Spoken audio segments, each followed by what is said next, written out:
It's the 10% Happier podcast. I'm Dan Harris.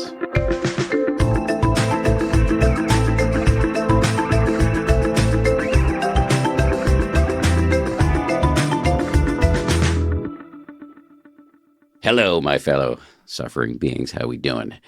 I've been thinking a lot lately about individualism and how deeply ingrained, for me at least, the notion is. There is so much emphasis in our culture on individual achievement, winning, acquiring, getting known, etc. It can even extend in a kind of warped way to meditation, which personally I've often subtly misconstrued as some sort of solo athletic endeavor. I'm not trying to say all individualism is bad. I'm not giving up on trying to publish successful books or grow my podcast or my Substack community, blah, blah, blah. But all the data shows very clearly that this is really not a winning strategy for deep and abiding happiness. So today we're going to talk about a towering modern figure who offered what my guest calls medicine for individualism. This person who we'll be discussing was a proponent of a concept called Interbeing, which I can only fleetingly understand on a molecular level. So just to make this super clear, we're going to be talking today about a guy named Thich Nhat Hanh, who's a Vietnamese Zen master, peace activist, poet, and author. He was the founder of the International Plum Village community of engaged Buddhism.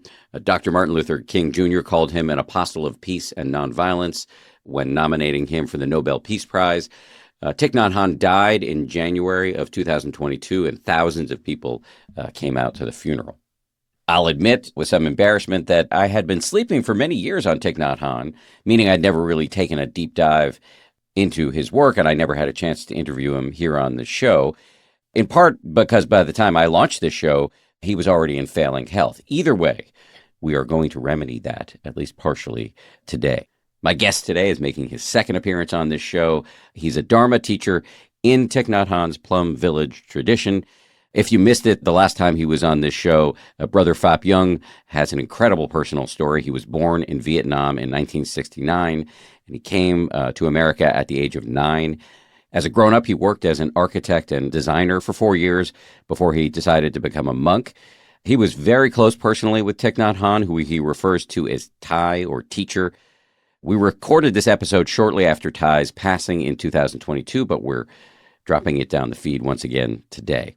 In this conversation, we talk about the life of Thich Nhat Hanh, his path to Buddhism in the 60s, and his exile from Vietnam for opposing the war, the meaning of wrong view or wrong perception, what non-separation or interbeing is all about, Thich Nhat Hanh's view that birth and death are only notions, and because this podcast was recorded not long after Thich Nhat Hanh's death, we're going to talk about grief. And this is very interesting. We're going to talk about why learning how to suffer well will help you suffer less. Brother Pháp Dung coming up after this. Before we get started, I just want to make sure you know about all the cool stuff we've got going on over at danharris.com. That is my new-ish online community built with Substack, where paid subscribers can now listen to this podcast ad-free. Head over to podcast.danharris.com to set up ad-free listening today. If you're not a paid subscriber, you will be prompted to sign up when you go to podcast.danharris.com. Paid subscribers get lots of other stuff, including twice monthly live sessions on video with me where I guide a meditation and then take your questions. Plus, you get cheat sheets for every episode of this podcast, which include a summary of the key takeaways and a full transcript. It's a lot of fun. You'll get to virtually meet lots of other folks who are interested in meditation. Community is a huge part of meditation. It is often de-emphasized these days, but shouldn't be. Meditation and life in general is much more enjoyable in the carpool lane. Come on over to danharris.com and check it out. Brother Pháp Dung, welcome back to the show. Oh, thank you, Dan. Nice to be with you again. It's great to be with you. I wish we were getting together under happier circumstances, but it is what it is, to use a cliche. So first of all, just to say condolences. I know that Thich Nhat Hanh was a major figure in your life, so I'm just sending you my condolences. Yeah, thank you. Yeah, our community, our monasteries have been very blessed to see all the love that people are pouring in.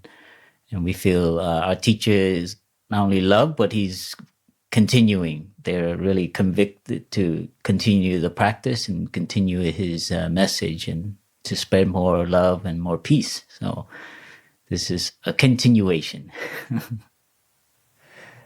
I think it might make sense to start with a little bit about Thich Nhat Hanh's personal history for people who might not be familiar with him.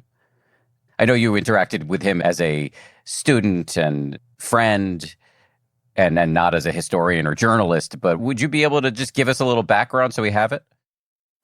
Yeah, I've been reflecting a lot in the last couple of weeks. And yeah, he's a product of history, as Martin Luther King, JFK.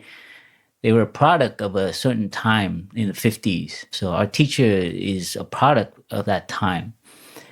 And so you can imagine this young man in Vietnam, like very chaotic. War is happening. This is the 60s. He'd been studying Buddhism already as a young person from his brother who became a monk. So in his study of the history of Buddhism, he saw how Buddhism, if it's connected to the country, to the nation, it can actually be a very good guide for the nation, for politics, for peace. So this is in the midst of like trying to find a solution to this war, on this bombing, as well as, during that time, Vietnam was trying to come out of colonial times. After World War II, Vietnam was divided as the Middle East was. So a lot of foreign countries came and brought their stuff to our country. So there was also the spirit of also finding independence. So that's very related to Buddhism. So in the early days, even our teacher shared that he was struggling to find a way where he saw many monks disrobe and to fight for independence. But he knew that was not the answer, violence and war. And so this is the inspiration from the beginning to try to find an answer in the teachings and the practices of Buddhism. So it inspired him to become a monk. So this is the origin. That he's very convicted to find another path rather than to accept a foreign domination, the French, or to go with the insurgents, the rebels, right? And so he's trying to find a middle way, another way of peace. And then he moves on to try to renew Buddhism, because at that time there was a lot of Buddhism that was very devotional and staying in the temple.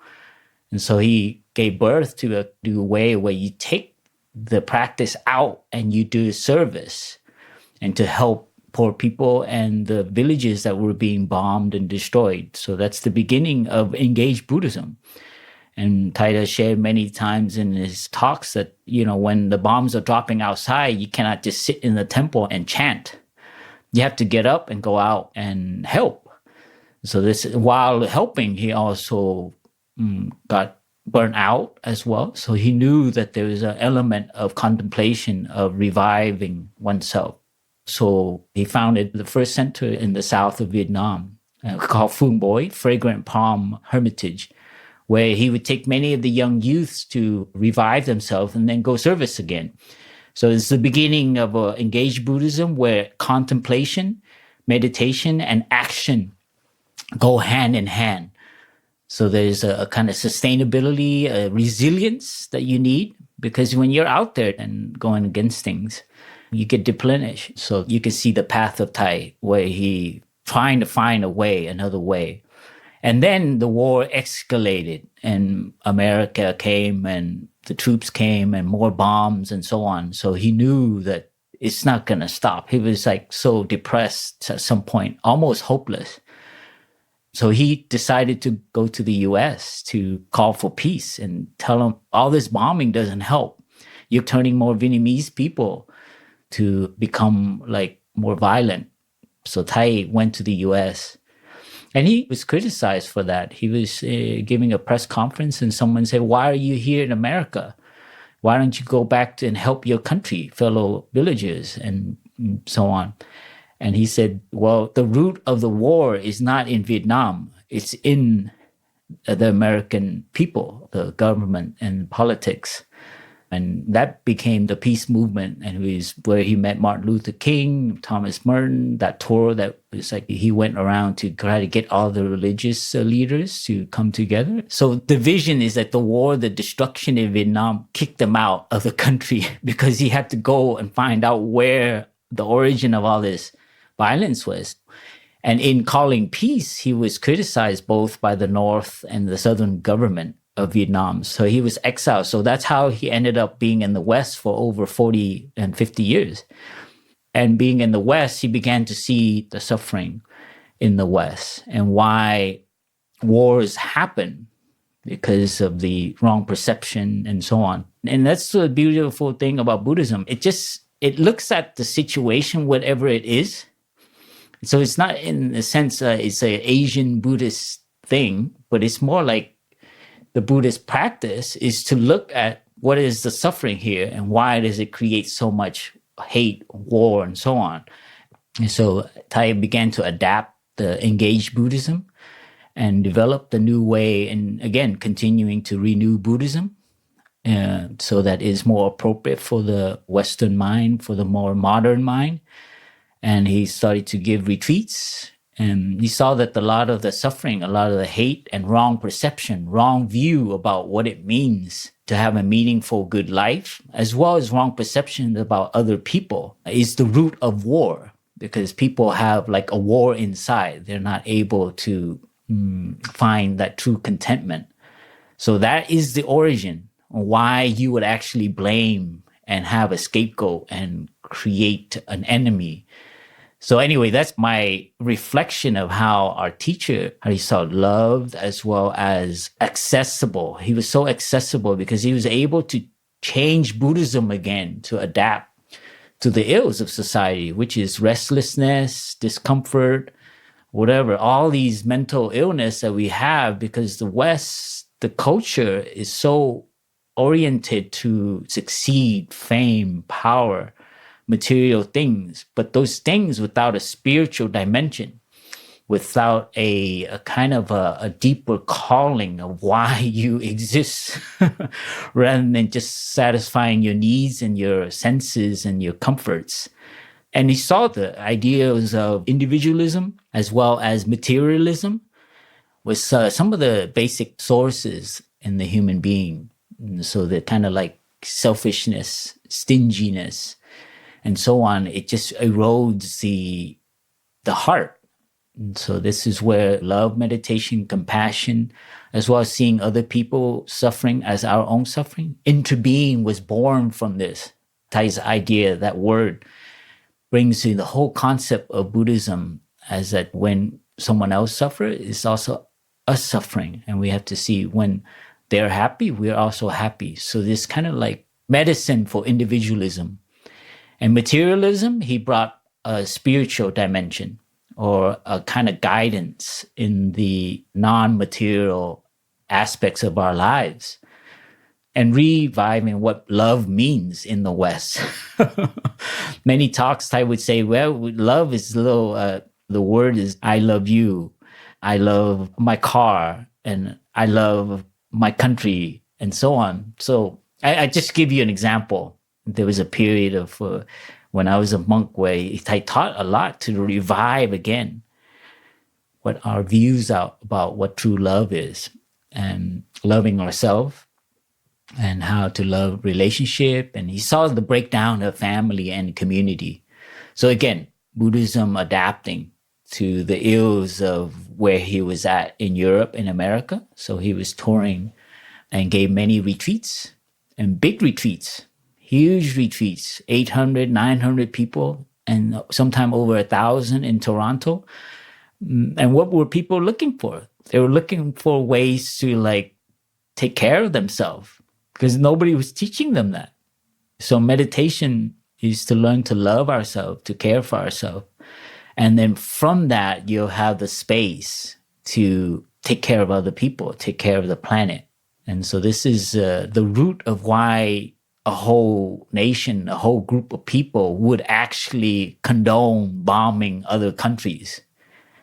Because it's like if you haven't suffered and heal and empathize and see your connection and love life and love every human being, even those who are, we would call our enemies. So this goes in circle of how Thai, again, always finding the root of why there's so much suffering, violence, the origin of a war. Yeah, and so this is from my own reflection, and for me personally, how wonderful, not as a monk or anything, just as a human being, to have actually sat in his presence. It's an energy that I don't feel with many people, other human beings. It's a kind of concentration, a kind of spiritual power. And for me, Thai has dedicated his whole entire life since 16 to not only be a human being, but to be of service. And that's the connection to happiness, or how you say, a fulfilled life is not one to just satisfy our own wants. Anything living is actually giving: a flower, a tree, shade, fruits. And then there's a cycle to that life process. And so I've come to see Thai as this tree that's just like, and you serve others, whether it's just maybe a little shade, a coolness is okay. But for him, he's offered so much energy to so many people around the world from all walks of life. And yeah, of course, I'm biased. I'm his student, so I'm praising him. But yeah, it's just in my heart, that's what the feeling and letting it live through me and getting inspiration to, make this life worth it, because I will have to also return to the earth. And so I've been really just, invoking our teacher's spirit of service and help people suffer less and find a more meaningful life. I was hoping when I asked you the question to get some background on him, and you gave me a better answer than I had even fantasized about.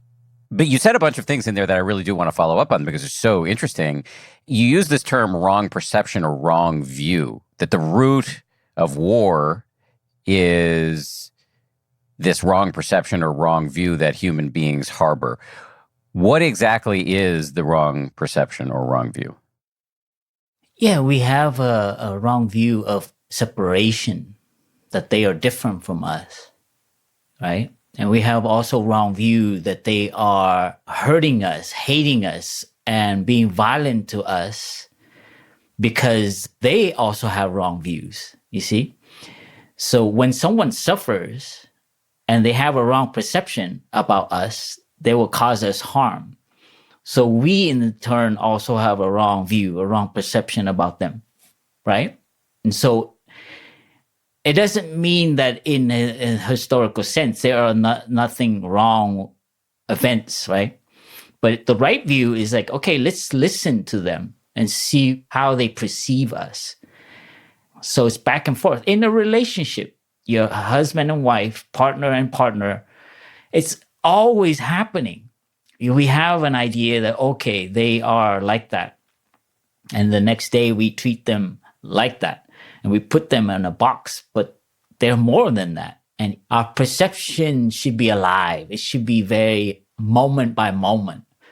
So why it's wrong perception is because we create that in our head. Okay, my father is like that. But maybe he's like that because of other things. So our views are not complete, because your father, he suffered. And as a child, he was raised a certain way. And now you understand why he's like that. Your view is a little bit more correct in the sense that it incorporates. And hopefully, if it's correct view, right view, you'll have more empathy, more compassion, more understanding. Therefore, the hate, the blame, the discrimination, the wanting to hurt him, it lessens and possibly even not be there. And this has happened to me over and over again. And individually, as well as a group of people, can have wrong perception with another group of people based on the information they have, and it's not complete. And it might even be wrong information. Or two cultures, two groups of people in different parts of the planet. We build a perception through the media, through things about those kinds of people, and we give them names and we kind of reinforce that view and we get locked by that view. But if you go to the other country and maybe say you look like them and you disappear into their culture and you live there for a year or two, you have a different perspective. And then you come back a year later, I'm sure you have a different perspective of those people that we would call many names. In Vietnam War, that's what happened. They thought we were like gonna become communists, and so they were afraid of communism, the world picture after World War II. That fear affects the view, the perception.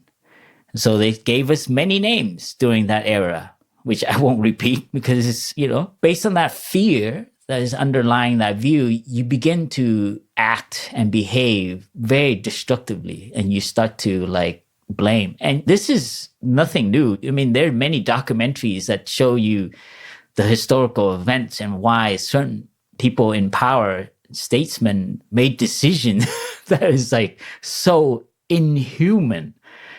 And requiring us to stop and listen to the other person, even we are fearful of them or judge them, requires some courage, requires some compassion. Because we've also been victims of wrong perception. When someone blames us and they're like, no, but I didn't mean that. And I was like, yes, you did. No, but I didn't really. Try to convince them is very hard. So we've also been victims of wrong perception, wrong views, as we do with other people. We project what we believe in. And so do you understand? One is full on wrong. You have wrong information. The other is that you don't have complete information. You don't know the history, the conditions of why that happened, why it made them do what they do, because they have wrong perception about us. So it's that separation again. But when you begin to, touch a more deeper sense of they're suffering and we need to find out why, because they are also our brothers, our sisters. They are also our siblings, part of the human family. We have wrong perceptions about the planet, the environment, the trees, the water, that they're for our use. So we have these ideas that actually is detrimental to our existence as a species, let alone the planet and other species and so on. So we have views about what happiness is as well. And that is not complete. We think, we're going to get that job, we're going to get a promotion, we'll be happy. But when you get the promotion, you see that actually you have less time. You have more money, but you are more pressured. So what you thought was happy actually becomes part of your... Now you're like, okay, oh boy, now I see. Yeah. So these are real stories that I've heard and collected and I've experienced as well. So always recheck our perception, our view. So our teacher has a line, always ask ourselves a mantra. Are you sure? Am I sure? So don't be sure.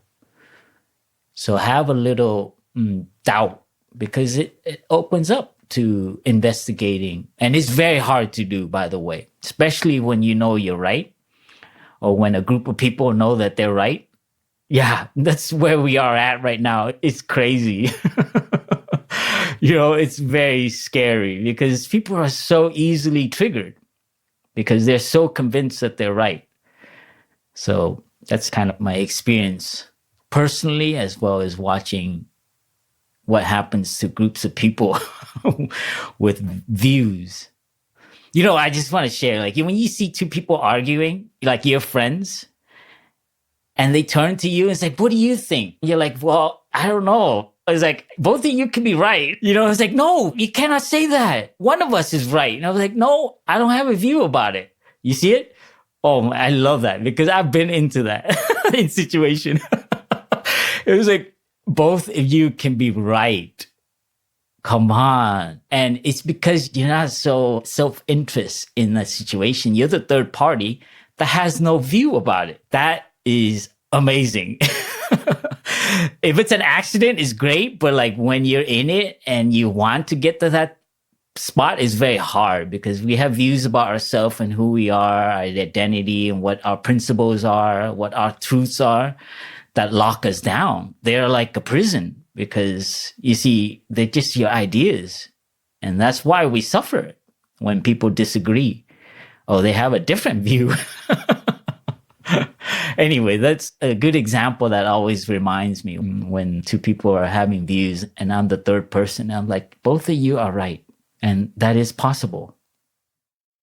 Coming up, we're going to talk about non-separation or interbeing and how community is a corrective to a culture seemingly centered around the self-interested individual. That and more right after this.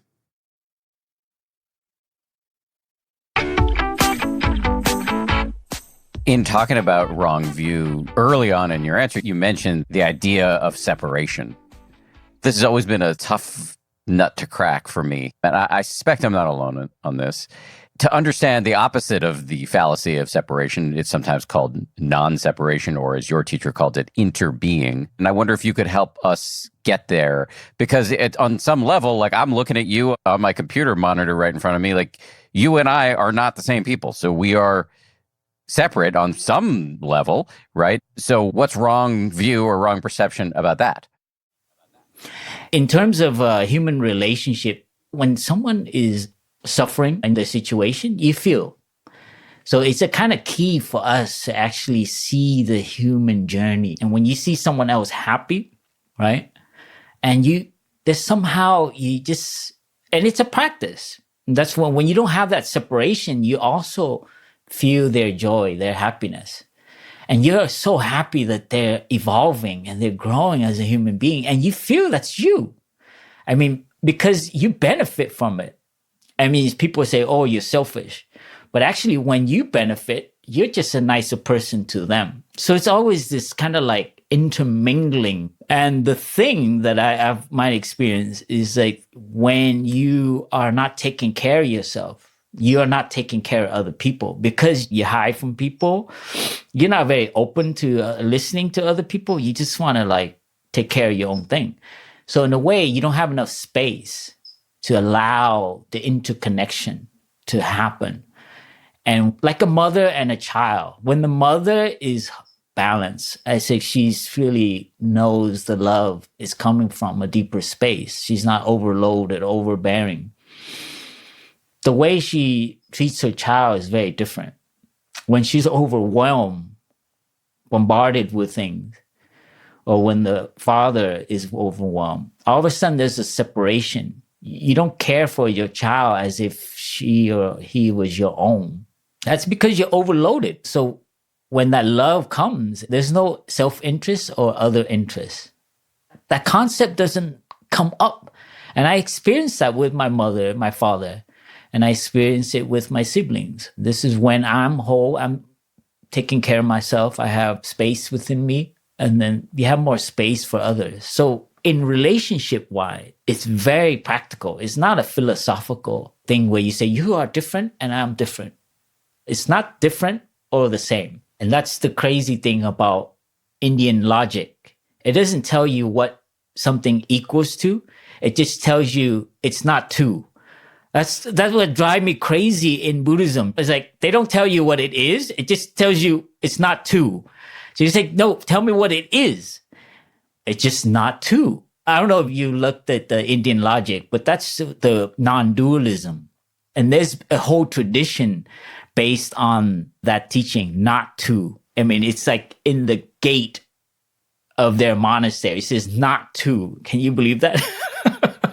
A whole lineage based on that teaching. What does that mean? It means stay open.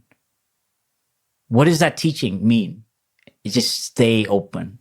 Don't make blocks and walls and separation. The water is not me. Well, actually, if you look more deeply, the water is you. Every moment you breathe.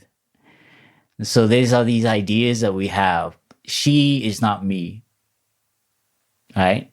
And this is a hard thing on the human realm because we've so biologically trained And we kind of need that to survive. And as a child development, right? There's a certain age, around 2 to 6, where the child is beginning to have a self-awareness.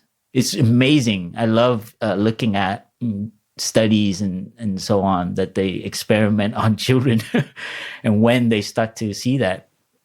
And as you mature, you grow on, you create the identity, you see?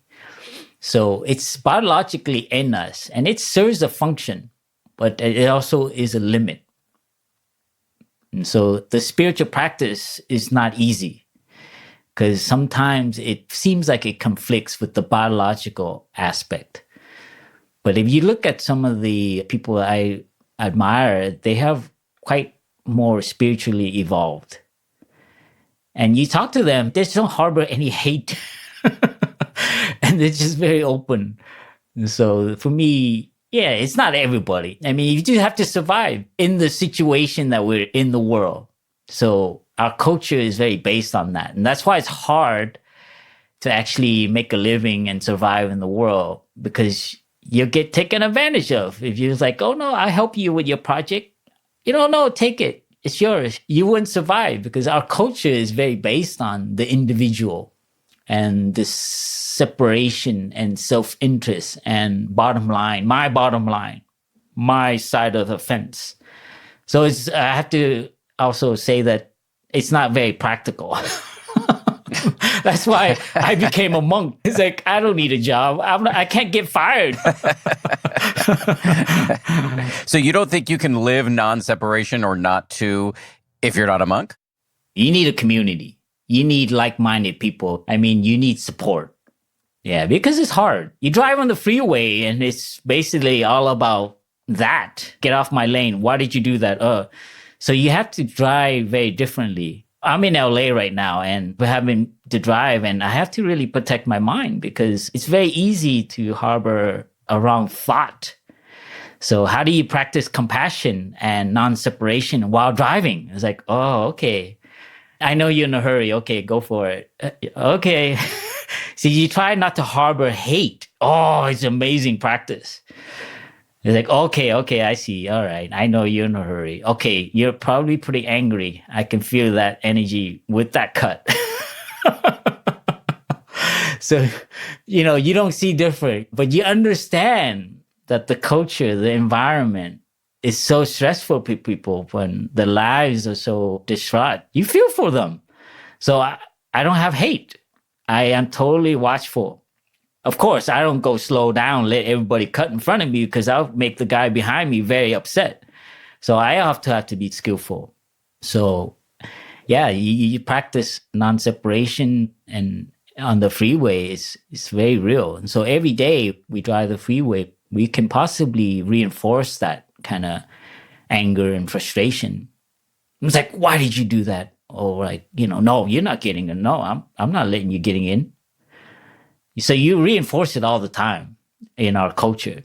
So, sorry, that's kind of a little bit off freeway, but I have been living with that last couple of days.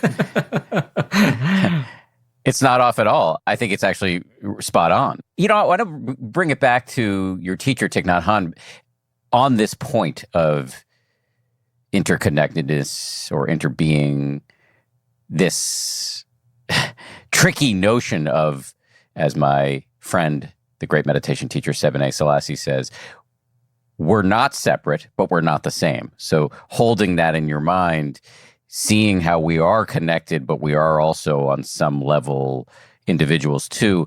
There is a quote that I've heard often attributed to your teacher, which is, if you look at your own mind long enough, you will eventually see Hitler.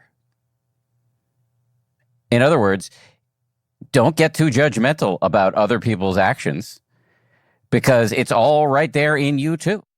Yeah, that's a real tough practice. And that's something I also have to practice with. And the word interbeing is beautiful because it allows us to also be a self. In Buddhism, non-self is so idealized, non-self is like the holy grail, right?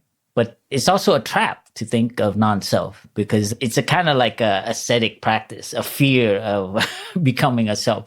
But in the way our experience of the world is that there is an us, a very individual, unique us.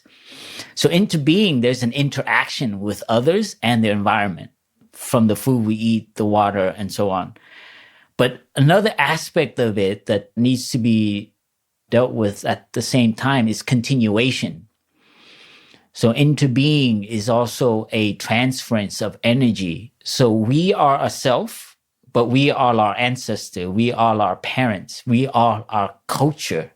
So that is the escape from non-self. No, you can be a self, but just don't get caught in it. You are your parents. You are a product of your culture, which is real experience. You go and I put you in the Middle East, I put you in India, you would be very distinct.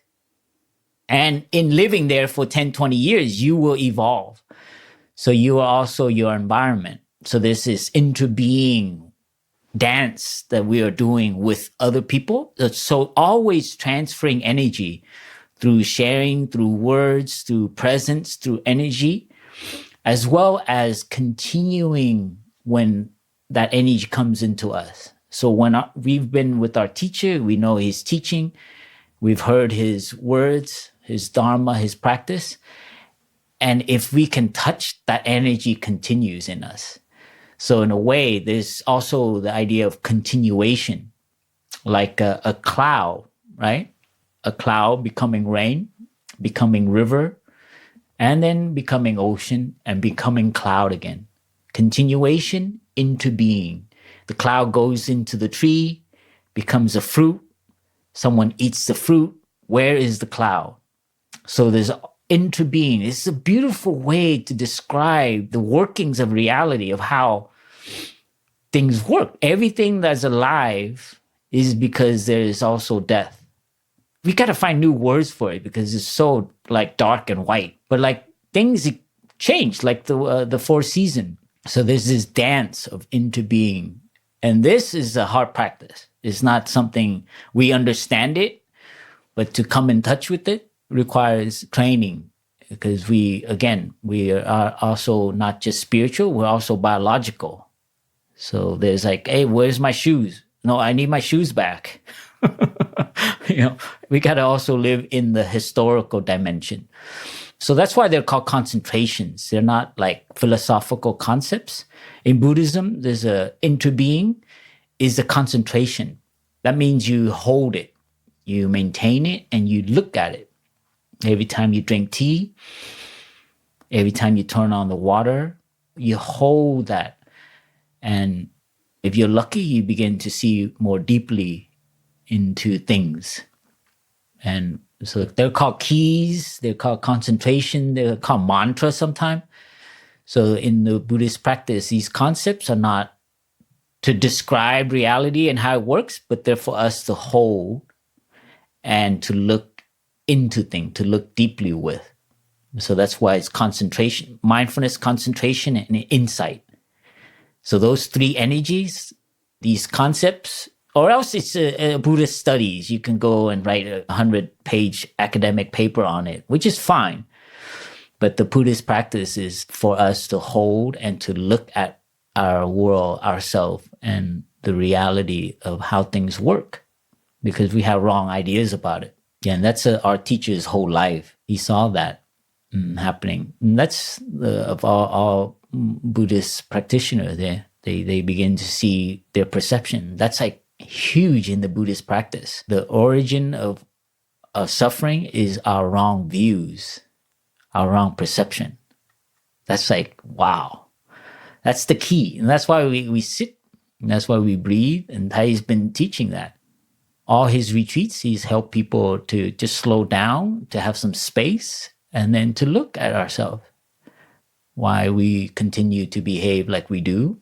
And from that, insight will come. Healing, transformation, basic formula.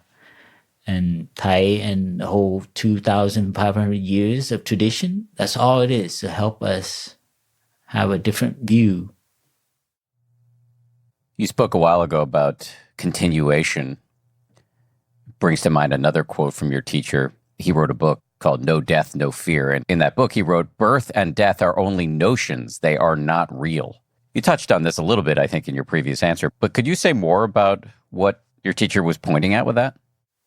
Yeah, our teacher teaches us a lot with this about our notions about birth and death as this moment when we were born in the hospital, and then your parents get a certificate when you were born, the exact hour. And when you die, you get a certificate, and it has to say the right hour. It's like, but in fact, we are living and dying in each moment. You know, right now you are alive because there are cells like yielding to new cells. Your liver, every 7 years is a new liver. So our concept of like, okay, this is when we're born and this is when we die, is like we are doing that all the time. And Thai would humorously share to the audience, say, you know, if we give a birthday every time for a new cell that is born in our body, it would be like running out of time giving all these birthday parties. Meaning that each day there's a birthday party for you, as well as a cremation party, right? So life and death is an actual cycle. And this is what, you know, for us to look at everything in our world that our eyes touches has a cycle. You think that boulder, that mountain has always been there and that it will always be there? It has a slower cycle archaeologically, and you don't see it. So these notions that, you know, of death is a kind of a human construct.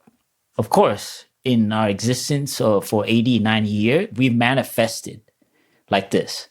So our teacher in one of his new foundings is to emphasize manifestation. And this is a very deep Buddhist teaching that when conditions are favorable, something will manifest. There's enough moisture, enough heat and cold in the air will manifest. When there's enough condition, certain things will manifest, as well as mental concepts as well.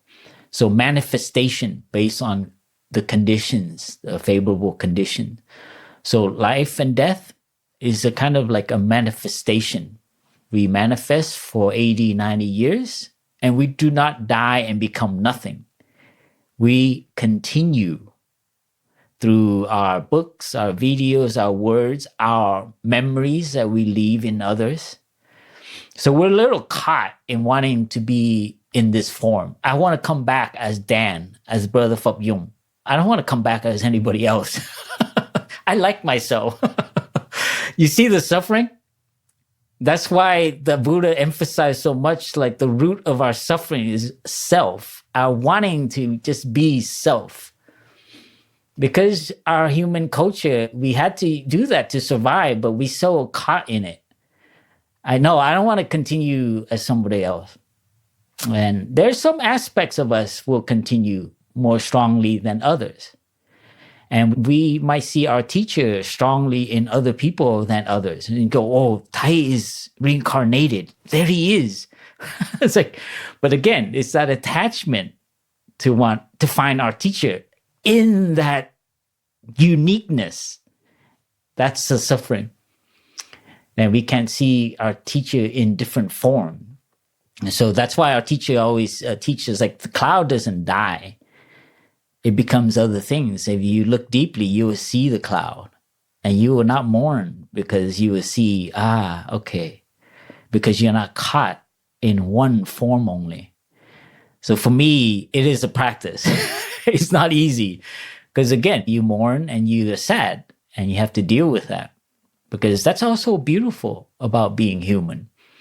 And that's what actually brings meaning and things. So suffering and happiness is not separate. It's not like the practice is not to suffer when we lose something. It's how you suffer when something dies. It's how to come and reconcile and let that life force revive in you and in other people, in the community, in other people all around the world. So there's a way to be sad, the way to suffer. And not to be attached and grabbing and trying to look for Thai and trying to go to Vietnam and be near him and be next to the coffin. You know, we fear death very much because we fear becoming nothing or becoming not us because we're so attached to ourselves. And we are reinforced every day by our culture and the people around us. You're so unique. You're so special. You deserve a birthday today. And when they don't remember your birthday, you become very sad. It's like, how come they didn't remember my birthday? So we have to look again and to see how our culture creates that. And we think we're happy because of that. They recognize us. They know who I am. But you're changing every day. If they know who you are and they stick with that, in 10 years, you will suffer because they think they know you. That's what happens to couples, to a relationship. How come you're not like the person I married, honey? You're so different. How come you're not, what's wrong with you? You don't seem like yourself. You see that? All these phrases, okay, I need to be myself. Okay, I need to put up that front, who they think that I am. I have to be like that to them. Is a kind of suffering. If you become famous, you got to hold this identity forever. That is suffering. You become known by other people, then you got to put up that image. So how come Dan is not like himself lately? Wow, he's so different this year. And all of a sudden you're like, okay, all right, I got to like get my act together. And then you have to be that Dan for them. I'm sorry, I don't mean it personally, but but it relates to our culture is very interesting. Like I'm a monk and all that goes with it. And I had to go perform and be a monk is a suffering. Oh boy. Yeah, so you have to be very careful. So actually, I wanted to share that our teacher humanized Buddhism. We idolize it. So this is very scary. Made it into a thing, a Santa Claus. And I think Thai really humanized it. Allowed us to suffer, but to practice with it. And then when we know how to suffer, we will create less suffering. So death, sorry to mention that, because it's involved with that. A lot of people suffer. My father just recently passed away, just 2 months before our teacher. So this is something our family had to deal with, and we had a ceremony, and it's the same thing with our teacher, continuing my dad, my father. And so this is to reconcile and to see that cycle. So I've been going around looking and seeing cycles in things, and it's very healing. I look at a tree and it's like, I see a cycle. I see a season. I look at the mountain. I see a longer cycle. I see my brother. I see a cycle. I see his ancestor. Continuation. So interbeing, continuation, cycles, rhythms. And I think that's helped me heal and to be aware of a bigger picture. Coming up next, we're going to talk about the grieving process, continuing Thich Nhat Hanh's work, and how learning to suffer well will help you suffer less.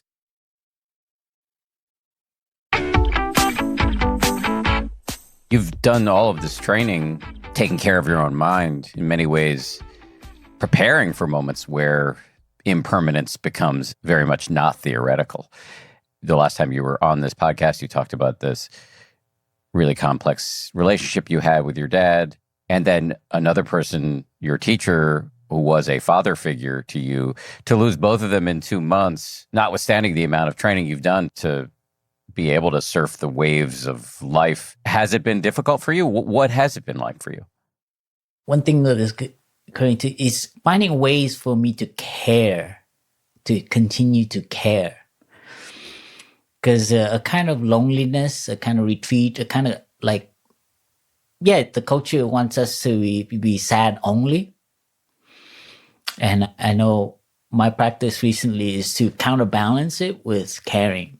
So like, for instance, my father, we took his ashes and we planted a cedar tree down in the monastery in the place where he actually had a hammock. And one time when he came up here and he was laying in the hammock, escaping. He didn't go to the Dharma talk activity. So I knew he was down there. I came down and it's the only time he's laying there in the hammock swinging. He said, this is a very peaceful place. I like it. And that's the only time he's ever condoned my becoming a monk. So we planted it down there in the campground. And all my families came, and my niece and nephew, and we mixed the ashes and we planted the tree. And yeah, it's just a beautiful way to not only commemorate our father, but also to continue to care for others and the tree. So now my niece and nephew, they can come up and take care of the tree and something into it. It's fun. For me, that's been very helpful to go down to take care, water the tree, and then take care of my brothers, my other younger monastics, to take care of lay friends. So in a way, continuing what our teacher would want us to do. So you also need a way out, because there's a tendency to actually be what they call a grieving process, which happens. You feel sad, I take a walk. The other day we did a moon walk in California. I don't know where you're at, but on this side of the planet, the moon is full. The other night we did a moon walk with all these young men who are here at the monastery. And I was walking for my teacher with him and along with other young men who were walking with me in the moonlight under these oak trees, no flashlight. It was like, I felt my teacher really alive in me and in all of us. This is what he would do. Oh, well, I mean, translating, he loves walking meditation. But in a way, there's a kind of sadness, and then there's also a kind of a care and having other activities that allow the energy to flow forward. I don't know, that's my own personal practice in having dealt with this and reflecting on it. And there's a lamp in my room that I light, and I bring remembering. So mindfulness is another word, is smrti in Sanskrit. It also means remembering. And that's what's wonderful that we miss in the translation of the Buddhist practice in the West. When you're mindful, that means you remember. Isn't that amazing? Most time we're forgetful is we're somewhere else. We're not present. So remembering, and this includes remembering who we are, our continuation, remembering that it's grateful, I'm alive right now. And when we're forgetful, we get caught in our thinking and our concept, our sadness, our hate, anger. And so we forget that there are other things happening as well. And so remembering that there's these insights that, okay, let's continue Thay's work, continue our teacher's aspiration, his dedication to serve and to help better the world, better the planet. So for me, there's also that kind of like, this is what I've been practicing with. Of course, we need time to be in solitude, to be alone, and to allow that. So I've taken time to do that. I've hiked, sat alone, and the practice is to help us also not enjoy, but to allow that, to honor that. Because, winter is not summer. So don't ask for summer in the winter. For me, is acknowledging all the seasons within us. And that's the practice. So it's not like to always everything is spring, flowering, fruitful, and harvesting. Sometimes it is winter. And you just need to put on a little extra layer and be okay with it. So that's the humanistic side of Buddhism. There's nothing wrong with being with that. So I've had to deal with that as well. And I'm so happy that our teacher has taught us to be okay with that. And don't try to be happy and joyful and there for everybody all the time. That's not how nature works with our emotions. It's also a cycle. So, and honoring that. And not hiding, not running, but knowing what is appropriate for the moment. That's been my practice, I'm very lucky because I'm in a community, I'm in a situation where I can make that choice. Of course, it's not the reality for everyone. People have real practical survival kind of situation. And when we do this, we are doing it for them because everyone's condition is different. And so we try to make it more accessible to many people as possible. So we're not just protecting our own privileged lifestyle. So we've been opening our monastery so people can come up and find what they need and find the space that they need. And that's what our teacher would want, to continue our life and to just continue to serve. Before you and I got together to chat, you had a conversation with my colleague DJ, one of the producers on this show, and there was something you said that he passed along to me that really stuck out to me, and it picks up on everything you've just been discussing. You were talking about how you've been dealing with the death of your dad and also of your teacher, and you said, it's good to suffer, we should suffer well. Yeah, I kind of paraphrased our teacher. He said it more eloquently. We learn how to suffer, we will suffer less. And so it's just my way of translating where I'm at. And like, well, I'm feeling some kind of like wanting to retreat a little bit and learning how to do that well, do the best that I can. And yeah, and I think that's understandable. But again, recently I just realized I live I'm just so grateful because not everyone has that opportunity. We're so busy, we're so like entrenched that they don't have that opportunity to do their best because they're bombarded one after the other. And that's why I'm so more convicted to provide refuge, to make our community strong and more people take on the path because people just don't know how to suffer. Actually, I recently gave a Dharma talk and unfortunately I had my moment and I burst out crying. I was like, well, I did my best. I didn't know I was going to break down like in a Dharma talk, but I did because it's like I was just sharing about my teacher and how someone loved him so much. And all of a sudden, I just felt his love for our teacher and Thai's love for everyone else. So the tears wasn't like about sadness. It was just like, how wonderful. It's like, God, the love, you can feel it. And the tears sometimes look like you're sad, but actually it's love. So that is for me when I say to do it well means you're going to cry, just cry. Do a good job crying, I did my best, all right? I wasn't the solid, hold it together and like, our teacher just passed and look at him. He's so amazing, No, I broke down. I was like crying. And I didn't feel ashamed about it, actually. That was liberating. So this is just another way of trying to be authentic to myself. And I think that's very connected to being happy, not to try to be somebody, some monk for other people. But yeah, it's kind of a little raw, a little bit raw.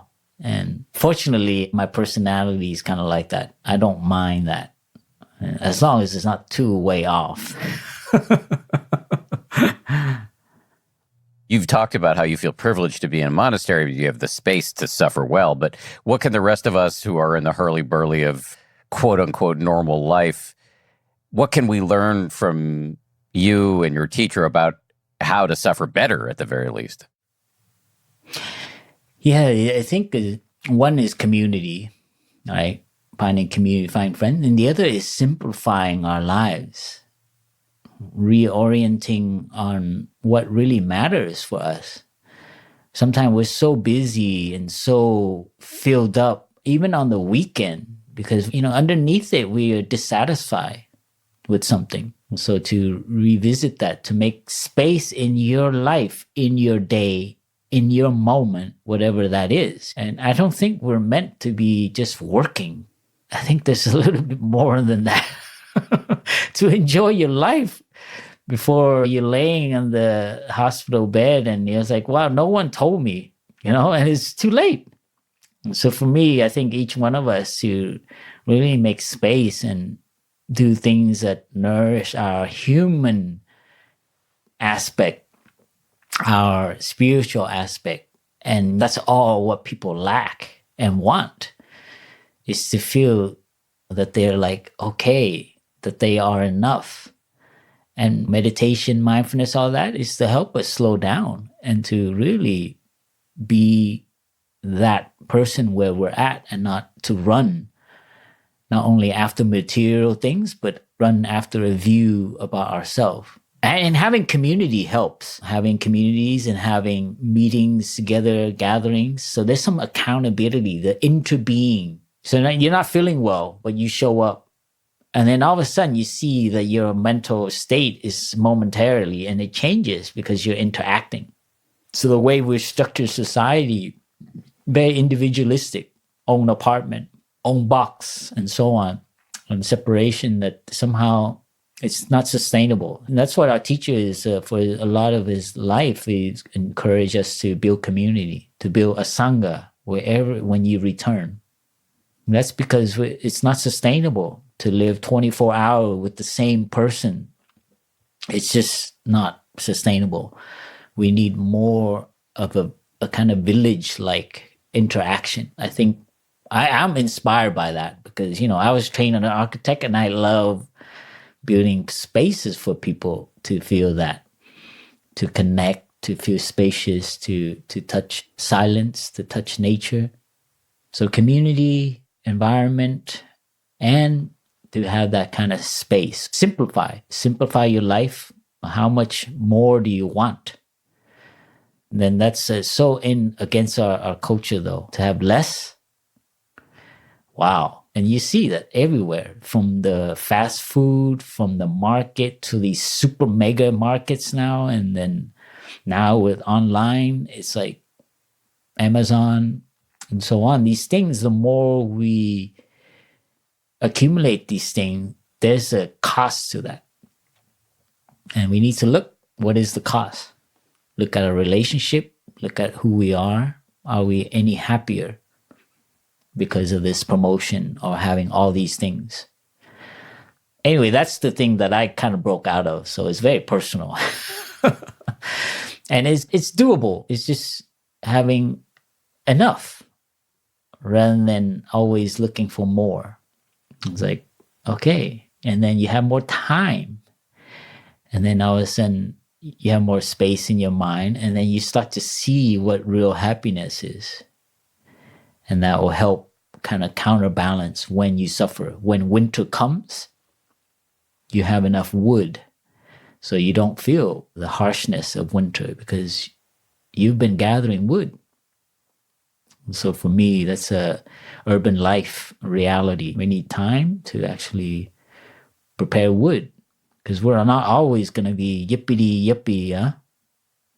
And so that's what we do here in the monastery. We provide refuge. It's open every Sunday for people to come, find what they need. They can have consultation with us, and we teach them the practice. And they go back and do what they need to do. And they get better and better. And this is something possible.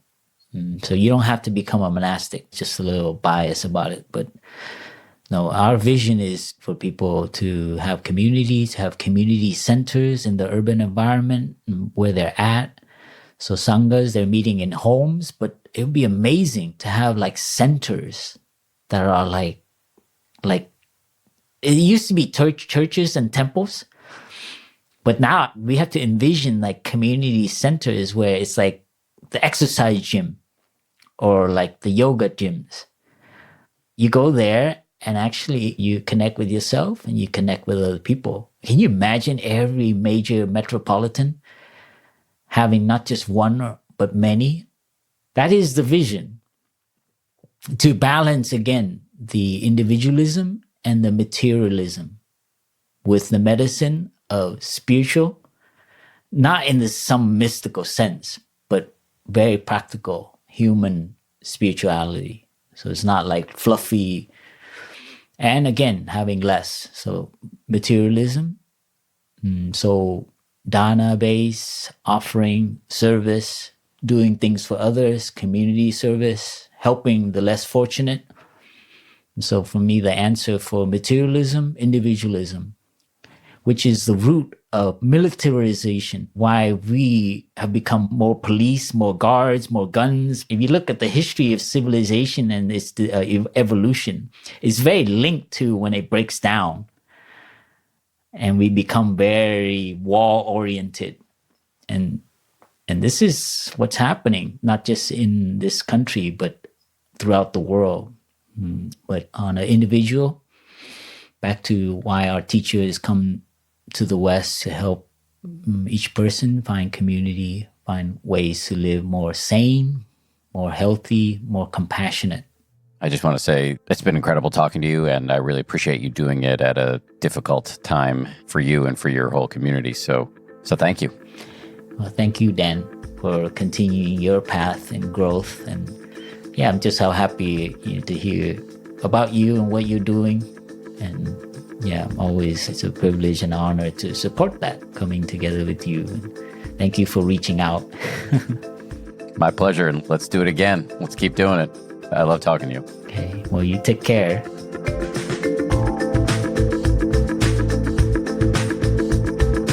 Thanks again to Brother Pháp Dung. Great to talk to him. Don't forget to check out what we're doing over on danharris.com, where you can get ad-free versions of this podcast and also live guided meditations and Q&As with me and much more.